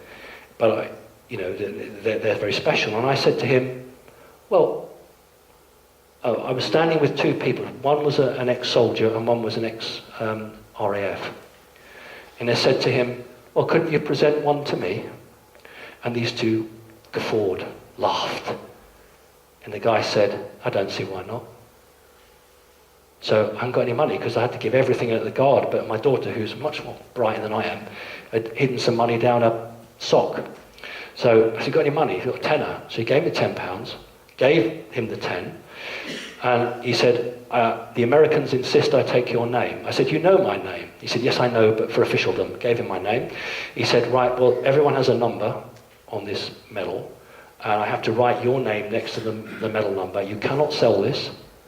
You can only pass it down to your members of the family. I brought it tonight to show you if you're interested. And the funny thing was that the other two guys both took out their £10 notes for one, and he just locked everything up, put it away in the case, and said, well, ladies and gentlemen, I think we need to go. Sergeant, if you take the front, I'll take the rear. And these two guys with their £10 notes. Anyway, I brought it for you tonight. It's really lovely. It's got the radar base on the back, and it says 50 years of vigilance, and there's the phased array, and on that side it says number 86 out of 500. And so I was presented it. So this is what the media and others can't understand. How is it that someone who claims that his parents were in the security service, sees aliens, can have a tour of a base and be treated like that? And this is what's made those people who want to make a fool out of me suddenly back off. And why, unfortunately, for many ways, the foreign press is all over me now. It's such a shame. This is not my picture. It's sent to me. Orbs. I often get asked, what are the orbs? And I don't mean the orbs that make the crop circles. I'm talking about these orbs. And twice now during Skype sessions, a person has sort of got, oh my God, what's that behind you? And of course, I invariably look the wrong way. And orbs are the consciousness of another entity entering your third dimension, I beg your pardon, our third dimension, simply because we're more dense. And when you project pure consciousness into a denser form, it will make it into a circle. So somebody is popping in and observing. It's not like a jinn or anything like that. That's somebody of a higher being zooming in, using his or her consciousness to come and visit you. So if you have orbs, somebody is taking an interest in you. Okay? And that's genuine pictures, not a lens flare, that is an orb. And you can see them because they are manifest in a 3D world. Sometimes people won't see things, but the camera will, and that's because it's phasing in and out between third and fourth dimension. Genuine, you've all seen it, but I just want to tell you that is a genuine craft. I'm not saying that's an alien craft. If we expect a false flag alien invasion, these are the craft that will be used. These are first generation back-engineered craft. They're grey, small grey, not tall grey. And these, if they're going to try and do a false flag, these are the craft they'll use. Okay, so just be aware of that. This is sent to me, it's on the internet now. I published it and everyone's got it now on the internet. This is a picture sent to me of an alien coming down an ordinary stairway from an aircraft, having a high-ranking meeting with somebody in the States. And it's taken on a very, very long photo lens, specially adapted for nighttime. It's been enhanced. And it's available now, you just get it on the internet, because why do we keep things secret? On the left-hand side, a artist's rendition of a lion being. I don't want you to think of a lion in a zoo, that's the name they're given, because their ears are about half an inch higher up than ours. Very human. Longer face, look like a bit like a red Indian sometimes. And this is a drawing from the book. And on the right-hand side is my drawing of what I've seen. And the being makes a sign, which is a Illuminati sign, but it's the sign of the Great Pyramid. And these beings had a very important hand in the building of the Great Pyramid. We haven't got time to talk about the races, but perhaps next time I might. Our talk is drawing to a close. I can't say goodbye without talking about the birthday card and the interview. You may have seen the interview. I was on the morning breakfast TV show last year with Philip Schofield and Holly Willoughby. For small groups who are starting up, I don't charge. I only charge my fuel. For a bigger group like yours, I do charge something. But for the private sector, I make them pay. If they want me, then they pay for it because they can afford to. It's the people's money, let's get it back. But for small groups, any group under sort of 30, I don't charge. I go all over the country and I don't charge them. I only say pay my petrol because it shouldn't be about making money, really. Anyway, these people really wanted me and they paid me £500 for 20 minutes. That's how much they wanted me. And I thought it was a good chance because this was one of the largest viewed television programs in England. And it would be a great chance to get my story out without somebody, trying to make it difficult. I arrived at the studio and I was asked to do some drawings of the aliens. They wanted to put them up. I had two drawings, of course, Mum and Dad. The woman who was with me said they hadn't a clue what they were. I told her, took them away, came back and said, we are not allowed to show the reptilian drawing, but we can show the other one. That should be a very interesting point for you. The interview itself was excellent in the sense that Philip Schofield is an incredibly intelligent man. He understood about souls, he understood about Eastern religions, a very, very intelligent man. Holly Willoughby was perfectly fine. The interview was very interesting because I attacked a senior Conservative politician who had attacked me earlier. And when I got back home, I had a phone call from the Labour Party saying, next time you're going to attack a senior Tory politician, for God's sake, tell us so we can have the press boys ready. And that's me being interviewed, Schofield, Holly Willoughby, and the drawing of Mum. But they wouldn't put up a reptile, because that's just too near the truth in terms of power and influence. And now I'm told that I'm not going to be interviewed anymore by radio stations because I keep getting the better of them. Although Philip Schofield asked me to go back. About 3 weeks after that, he insisted that I go back for another interview, and I just couldn't do it because I was working in a school and my constituents come first. And so I said, no, I'm sorry, I can't do it. I have a prior engagement. But Philip Schofield was very interested. But I don't really get many interviews now in Britain because I don't come across the way they want.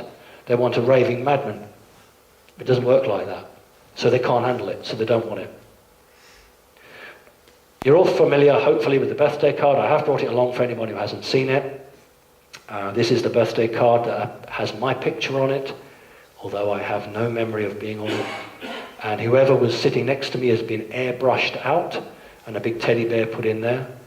Who in their right mind would buy a birthday card that said Sir Geoffrey was about to discover that bears don't just in the woods? And the story is that I was in a shop called Card Factory, and my wife was buying discounted wrapping paper in January, as you do, and I turned, and on the carousel was his pictures. You know the story because you've checked it out on the internet, and I'm sure you're familiar with it. But what I have done tonight, and not only have I brought the card, but I've brought my ID badge when I was a Labour councillor in London at the same time, because I have the same shirt on. Because people say to me, how do you know that's you? And I said, well, of course it's me, but prove it. Well, I have a picture here with the same shirt on. And when I was meeting a Tory government minister, always meet these people, I have the same shirt on. I don't have the same tie, unfortunately. So I brought that along to show you. What's that about? The camera is not through the window. That's a hidden camera in the footwell looking up. And this has been placed here by the security services to say, either we know what you're up to, I wish they'd tell me, because I don't, or you did a good job. I haven't a clue. Okay? So there were only 5 or 6 of these cards made, literally.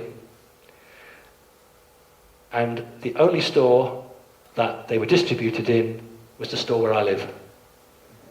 So there was only 5 or 6 of them, and they only went to the store. And the managing director of the Card Factory, who managed the store where they were in, said to me, well, we've pulled them now anyway. And I said to him, well, is that because I made a complaint? And he said, no, he said, they were a test run. And I said, well, you know, how many have you done? Thinking they'd done thousands. And he said, well, we did, I think it's 5 or 6. I said, you only made 5 or 6. How do you know whether it's going to sell well if you've only done 5 or 6? His answer was, I'm only the managing director. That's honestly his reply. And I said, you're telling me you only made 5 or 6, and which store did you put them in? Your store. So I think that says a lot.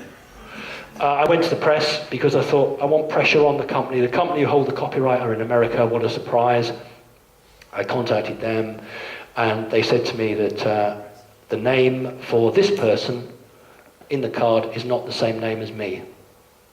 So I said to them, you're telling me that's not me then? And the response was very telling. Oh no, Mr. Parks, we're not saying that's not you, but the name we've got for this person is not yours. To which I said, what are you going to do about it? And the reply was nothing, because English law doesn't touch us. So because of that, I went to the newspapers. I wanted the media to phone the company, which they did. And the editor of the Whitby Gazette then, John Stokoe was his name, phoned me at home and said, we've researched you, Simon, and I'm convinced your story is genuine.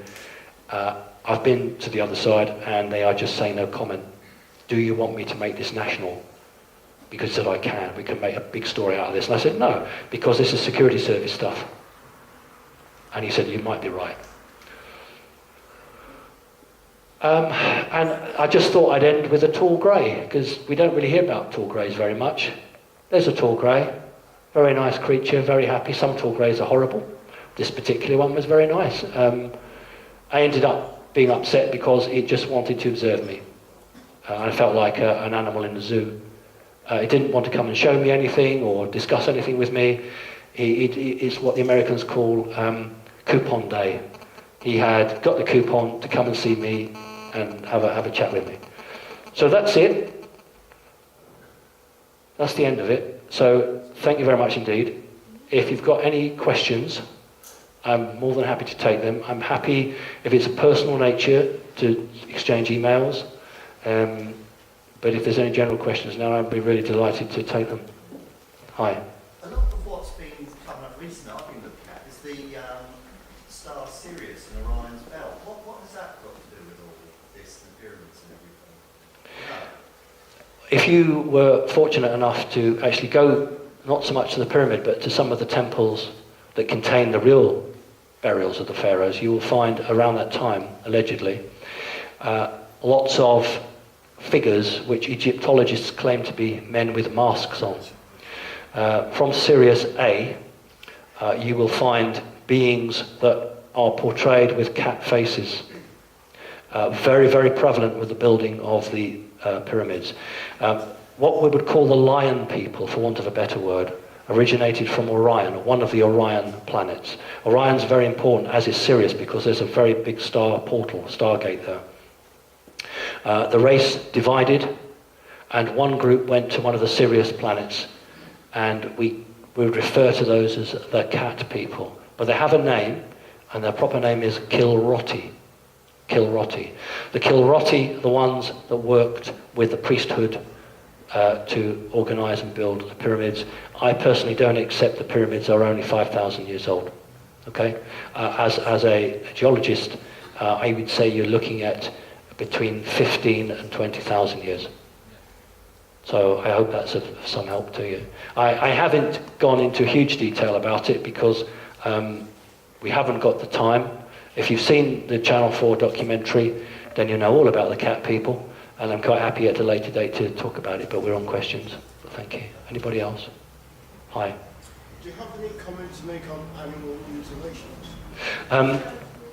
There were two very prevalent guys who investigated them, both in Wales and in other parts of the country.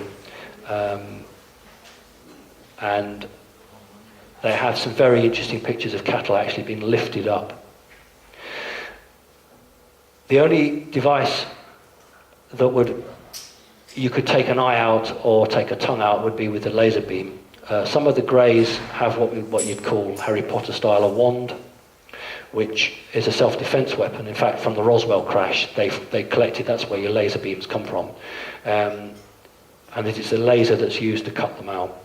They are using or taking parts, some parts, glands, can be interchangeable with humans. However, the black ops, the military, are also taking cattle to throw interest off and to create a smokescreen.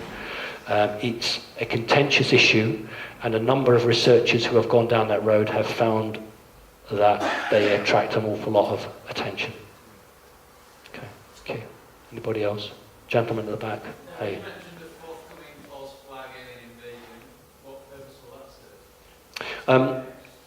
If I was, and I'm not, if I was a member of the Illuminati, I would be very worried at the way things were going, because it would looking more and more unlikely that my new world order was going to come to fruition. And so I would need something bigger than 9/11 to allow me to have martial law. And the best way to do that would be to have a enemy force from outside, which would mean that every country in the world would feel they would have to come under the banner of the Americans for protection. That would allow me then to do a number of things with you guys. I would get you to be chipped so that I would know exactly where you were and I could control you. It would allow me to say, oops, there's an epidemic of alien virus. I need to inject you all. I tried that once. But the reason that it's a real conundrum is because once those dice are thrown, there's no going back on it. There was a big debate about the Olympics. Would there or wouldn't there be a false flag invasion? And the trouble is, when researchers quite genuinely put this point forward, it's like crying wolf. And people begin to say, look, this is ridiculous. You say there's an invasion, there isn't. This is going to happen, there isn't.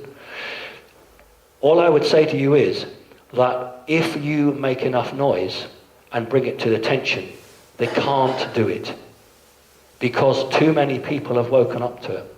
And the hope is they keep on doing this, and then the voices of dissent get less and less and less until something happens and some people get wind of it, but not enough. It doesn't do the rounds on the internet. It would serve the Illuminati very well. Any more questions? Just gentleman first, then you. How do you see it panning out from your own personal point of view? Right, okay. I ideally hope that humanity can evolve ideally hope that humans can do what you need to do, I beg your pardon, do what we need to do, simply because there is no 7th Cavalry coming to your rescue. You are the 7th Cavalry. You have to make it happen. There is no one going to come and help you. And it's very, very important that you resist anything that is going to take away your sovereignty. My own view is that humanity is going through a very crucial, energetic phase at the moment. We talked about, very briefly, Jimmy Savile. 10 years ago, that would never have come out. Think of how things are coming out now. And what it is that officials in medium to medium-high positions can no longer live with themselves, with the guilt, and they are whistleblowing, and they're coming forward. Now, we haven't got the truth of Jimmy Savile, and that's my Illuminati talk. But at least it's coming out. A year ago, less than 6 months ago, the police dug up a dead girl body in Scotland that had been there for nearly 40 years. So for 40 years, somebody knew that this girl had been murdered and buried there, and now it came to light. And this is happening right across. Do you know, well, you may do, the crime figures for this country are the lowest they've ever been since records began. And in nearly every other country in the world, the crime figures are the lowest. Humanity is changing. The problem is that your bog standard, ordinary, decent, lovely human wants to see a volcano erupt. They want stars and bright colours, because they are physical people in a physical world. If I can't see it and I can't touch it, it's not real. That's not the change that's coming. The change has got to come from within. The next change isn't the smaller transistor or the faster computer. The next change must be your ability to be telepathic, your ability to lift something. Can you imagine how awful it is for me at home? When I vacuum the house, I have to pull a plug out of a vacuum cleaner. I have to go to a bloody wall, put it in, switch on. In a different world, that doesn't happen. Tesla invented the ability to send power through the air. It's not new technology, it's hidden. You know, people say, oh, electricity was discovered in whatever year. No, it wasn't. The Egyptians had electricity. That's how they electroplated things. How did they gold plate things? They used electricity. And in the Baghdad Museum, until it was stolen, was the original battery. And I have the great pleasure of having seen that in 1973. And it had lemon juice put in it, and it produced 1.5 volts. Anyway, that's another story. Anything else? Gentlemen. I've got loads of questions, and one of them is the most worrying thing that I heard you say was about this grid around the Earth. Yep. That it says stops our souls going back to the source. Is that not normal? Is that not normal? That grid? Can we get rid of it somehow? Do you remember I showed you the pictures of Stone Age people? It's my contention that humanity has been on this planet a very long time, but at some point the DNA was completely tampered with to dumb you all down, to reduce your DNA strands down to 2, to take away your ability to be telepathic, so that you can't challenge the prison guards. If I was a being that could, I use the word feed, if I could feed on energy, how wonderful to have billions of people all being angry, having sex, enjoying football, and producing all that energy that I can then identify, hook onto, and survive on. I don't want you all going. If you go back to source, you'll think, I'm not going back to that place. That's a horrible place. It's horrible. Who would want to be here? So what we'll do is we'll put this energetic grid around the earth. Any soul that comes out, we'll see, let's go to Hollywood now. Look for the white light. Oh, I had a near-death experience and I saw the white light at the end of the corridor. Don't do it. That is the trap. Walk away from the white light. That is what you're being indoctrinated with. The white light is the trap. You go to the white light, you are zapped, your memory is partially removed, not always fully, but partially removed, and you return to another body.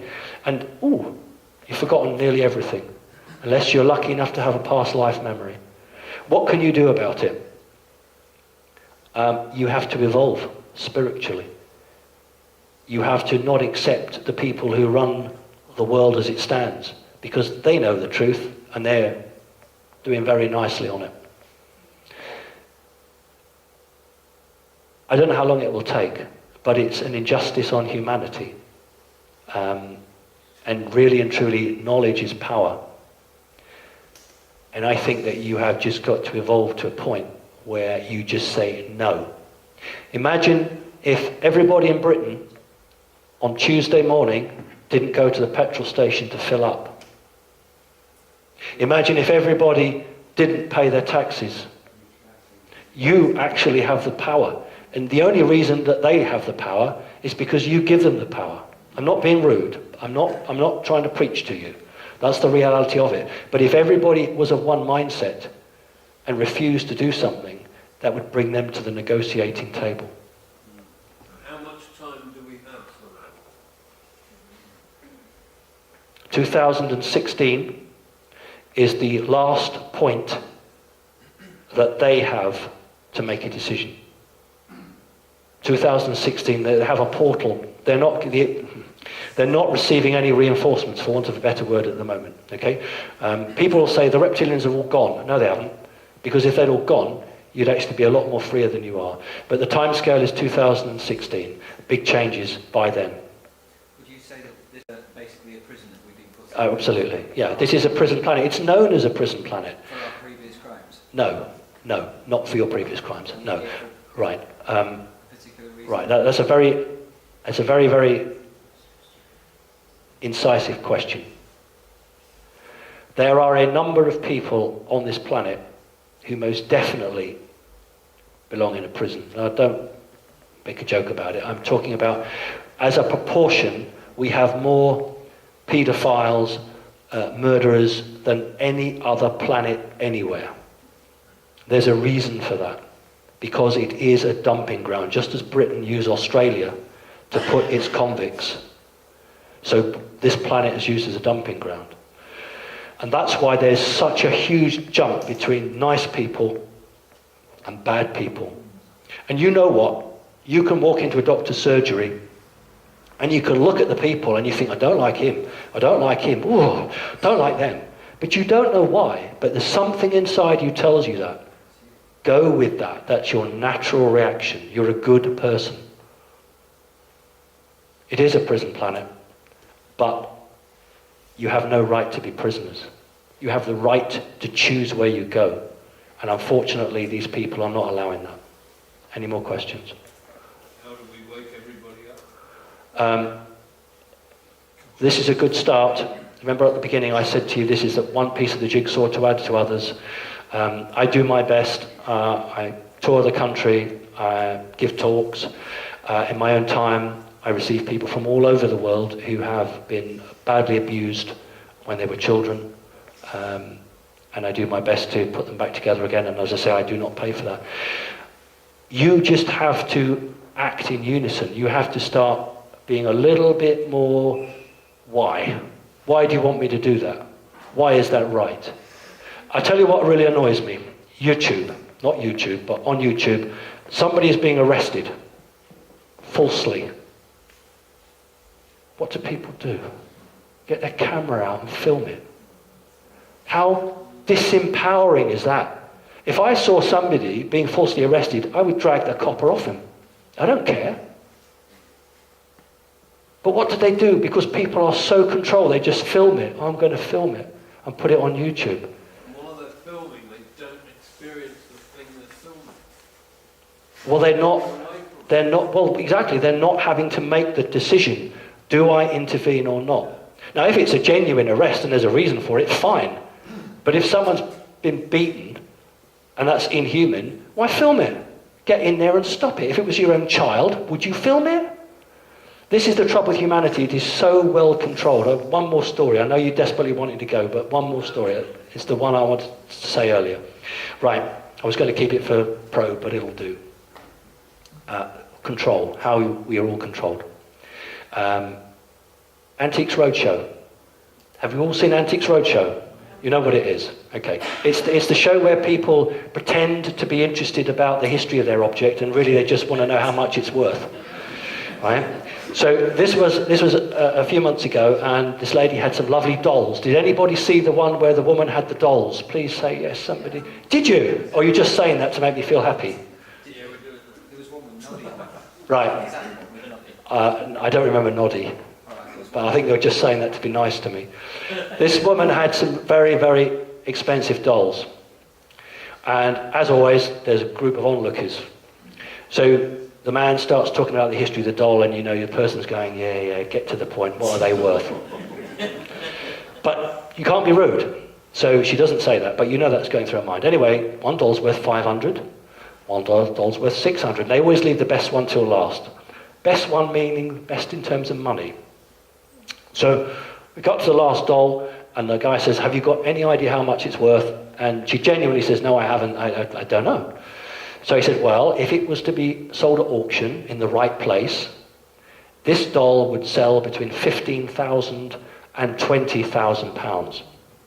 Now, the point of the story is that the 20 or so people behind spontaneously went, why are they clapping?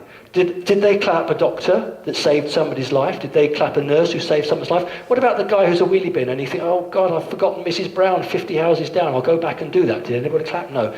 Why are they clapping? That woman's not going to give them any money. That's how controlled they are. Money is important. Why does a man who works in a bank selling stocks and futures earn more money than a nurse who saves lives? Why does humanity value somebody who makes millions of pounds for shareholders much more than a nurse? It's because life isn't valuable. People are nothing but things to be taxed. That's the reality of a prison planet, ladies and gentlemen. I think we need to go, don't we? Is that the right time? Please, yeah. Can I ask one? Yeah, you're the thing. You should do. There appears to be a slow false flag event in progress, and that's the anthropological global warming, in my opinion. Bullshit. I'll probably get someone thrown at me out.